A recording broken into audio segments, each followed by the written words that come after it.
Hey guys, how's it going? We had another nice arranged war this weekend against the guys over at Immoral Thieves, the Immoral family. Shout out to them. Just a heads up before we get started on this video, the guys at Immoral Thieves and us agreed we're going to only do recaps of this war that include 10v10 triples, no dips, no 2-star on 11s, and only fresh hit Town Hall 9. So that's the kind of quality content we're going to be offering on our replay and theirs. I believe they're going to work on one. Guys of Immoral beat us by 2 stars. They got two more dips than we did, so shout out to them. It was a good war all around. We came out of the gate really slow. I think a lot of guys were just not home on what was it, Saturday night when this all started off. And so we started off kind of slow, but our hit rate wasn't great at Town Hall 9, but we did all right. We got everything cleared up. I think we might have had a dip one, but we did a couple of scouts up just to help out with our 10s, get things going up there. Our Town Hall 10s did huge on Town Hall 11 hits. I think percents were all 60 plus. I think we might have 159 or 60, 68, 60, 64, 59. So yeah, excellent job on the 10v11 game. And so we all on both sides ended up with 2 10v10 hits. So I'm going to recap those for you, and then I'll show you a couple Town Hall 9 hits we enjoyed. This was a really nice hit. This happened with we had one Town Hall 9 scout on this base that kind of got the basic groundwork of this funneling down on this south side of this base, and how to really efficiently get in with a queen and just a single golem tanking and getting in and getting really good value to push in and get an Inferno Tower and an air defense. There's also some really good valuable bowlers up here up top that get some nice bounces that work down. I think they end up getting just down this cannon up here, but they get a lot of value. Sorry, I'm missing what's going on down here. So he got he wall broke in here, and he still got a couple more wall breakers, and he set a nice funnel, kind of a little queen, naked queen walk here. This queen's going to step in, and we'll come in and put her onto. This was weird. I remember, watching the Town Hall 9 Scout on this. This did not happen. On the Town Hall 9 Scout, I think the camp got down there, and so then Queen pathed in and got the Inferno Tower. So this was probably when he was doing this hit, thought things were going wrong. But up here in the north, he had his BK and a couple of Valks with some wall breakers jump into this compartment up here and eliminate AQ, and got decent value there. So he starts his Lalo over here. He knows that there's this Tesla farm out here, so he's going to deal with it as quickly as he can, and he's going to end up having to have a pretty funky path on this base, but he just executed. Execution was just incredible on the fly with the loon pathing, planning out his spells, getting things to kind of cascade properly so that the loons would path correctly. And so he's got couple big packs of loons and no more hound left, and he's still got this one AD up, losing a good many loons to it, but has just enough to sneak in, get it. What's left, so there's one Inferno Tower here in the core that's still up, and he's still got a fresh pack of loons coming, 3 coming in here, and he's coming across with like 6 or so right there, so he's got a pretty good amount. But the big thing was the rage spell here. He's got his rage spell set up so that he's going to push these loons immediately onto the sweeper and into the Inferno Tower and get it down really quick with just how fast these OP loons are. They drop so quick, so a lot of times you can, if you got a big pack like that, you don't need to necessarily rage them up over the defense you need killed. You just rage them up on the defense that you need to get them to, and they'll get it down really, really quickly. So very nice hit, had enough cleanup, very efficient on that 10v10. So very good game to those who were planning on that. This base took way too long. We put a lot of hits on this. I think we ended up with like 5 fails on this, and kept having, how this goes when you're cracking. I'm sounding like that's not the word to use. That's not fair play. When you're doing attempts on bases and you keep seemingly doing the exact same thing, but something always goes different. So that happened a few times to us on this base, but kind of an air miner base.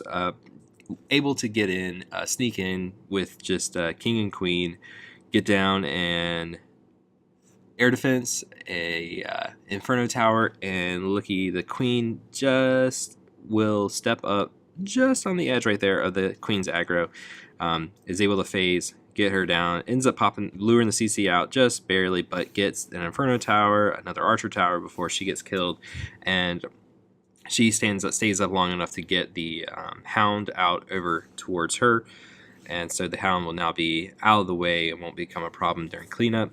With the Lala over here, just gets a nice job pathing the loons into these wizard towers to get them down really quickly and gets them down while raged up, and then a really nice freeze spell for the Inferno Tower and the wizard tower right there, and still has good tanking on this one golem here for all these loons to catch up, and then a nice rage spell to catch them, and then he still had another hound in the bag to pop over here, and that hound got just ripped with the 2 air defenses, but we knew we could heal up and get these last loons, and it's a really nice haste spell there that is just catching all of them so that they could then path in and get down that last air defense. He has a little bit of cleanup. Also, he was holding on to a couple baby drags and a couple of skeleton spells that he, I think a few times we were not able to get the queen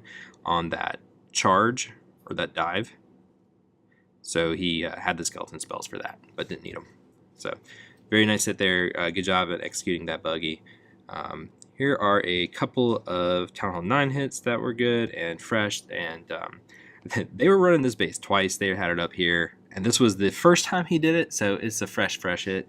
But he also did this on another base with, believe it or not, even more swag. So we can watch this and see how this works out.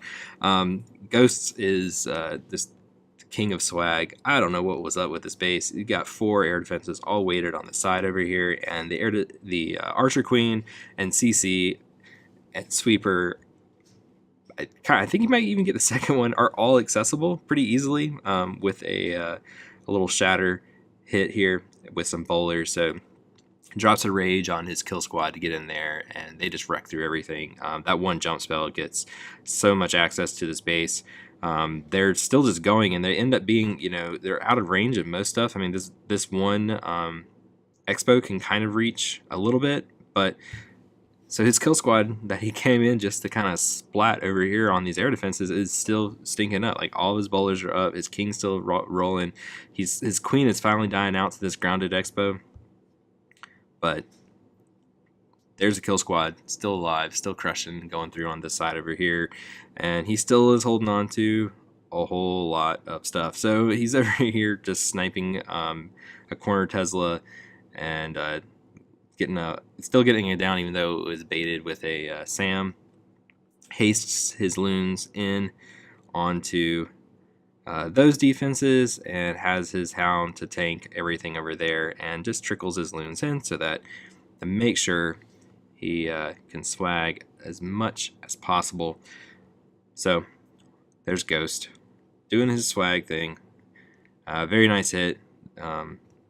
Swags, let's see, 30, 40, 5, 9, 49 camp space, 2 elixir spells.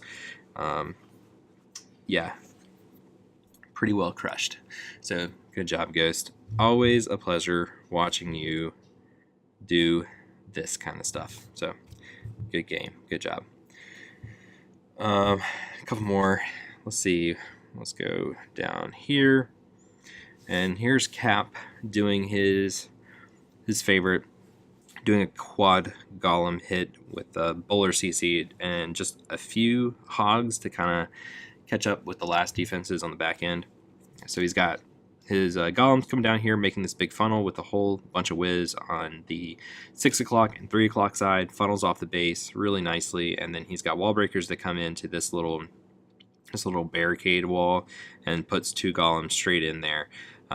His original golem is down pretty far, and so he's got his 2 coming in here, he's got his queen coming in, and here comes his bowlers and BK. They're all just going to kind of run up the gut, and with 2 jumps here, he's going to get access to as much base as he could possibly want. And he's got the tanking. He's got the golems out front. He waited on them to catch up, and thankfully these bowlers don't walk. They looked like they were going to for a moment there, but they got down that cannon and then came right back to the core. So CC is going down, and the bowlers are still up. Still got the golems. I think one of them just popped into golemites, but he still has a couple golemites in there. And he's got rage and heal for his BK and AQ and bowlers, and so he's just running right through it. He's starting to trickle in a few hogs to get down these point defenses that are completely tanked by the stuff that's in the core. And then there's just a couple of Tesla's over here, gets that down with the original pack that he put in down there, so he's still holding on to a couple hogs for cleanup, and still has his queen phase. So nice hit there, Cap. The quad golem god, he calls himself. So very nice hit. Good job. And one last hit for you is this.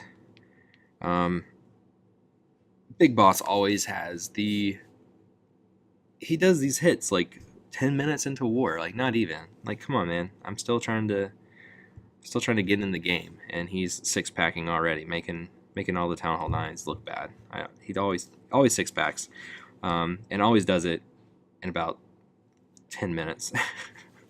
I'm jealous. He's way better than me at this game.